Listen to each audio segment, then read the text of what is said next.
We're learning new details about a potentially historic deal on gun legislation in Washington. A bipartisan group of senators has reached an agreement on gun safety measures that's limited in scope, but would be the most significant federal legislation on the issue in nearly 30 years. I want to bring in the spokesperson for the National Shooting Sports Foundation, Mark Oliva, for more on this.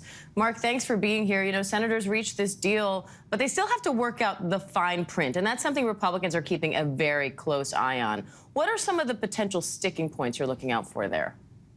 Yeah, Diane, thanks for having me. And you're absolutely right. There has been a framework that's been agreed to, but the legislative text is still yet to be presented. So I think that's going to be important to watch as we go forward, that these good faith efforts to reach this framework will also extend into the writing of that legislative text. And I think that's important when we start to look at some of these proposals. Obviously, we've seen that some of the issues that we as the NSSF had issues with, possible bans on hardware or possibly raising the age that we would view as unconstitutional to purchase a firearm. Those are off the table in these proposals, but there are some that we want to make sure we're keeping an eye on, that they're going to be written, fairly tightly, and to include, expanding potential what's being referred to as loopholes. Who qualifies under these loopholes. So when we start to expand definitions of prohibited individuals, we want to make sure that we are, in fact, making sure that those people who should never have their hands on a firearm are included in that, and that those definitions aren't written so loosely that they would also ensnare people who are not, in violation of the law.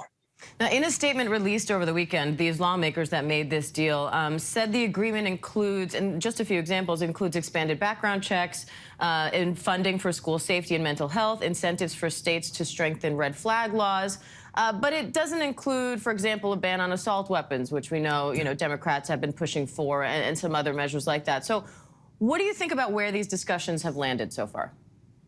Yeah, I think, again, that we're encouraged that these discussions went into with the senators were in good faith, and I think they've reached an agreement that has been a good faith effort. I think, again, we're all interested in see what the text will be when it comes out, but we still have concerns. We want to make sure that there are strong due process rights protections that are written into these incentives for states to write their own red flag laws. Your due process rights are a constitutional right, and those need to be protected in any legislative texts going forward. All right, Mark Oliver, we appreciate your time as always. Thank you. Thanks so much. Hi, everyone. George Stephanopoulos here. Thanks for checking out the ABC News YouTube channel. If you'd like to get more videos, show highlights, and watch live event coverage, click on the right over here to subscribe to our channel. And don't forget to download the ABC News app for breaking news alerts. Thanks for watching.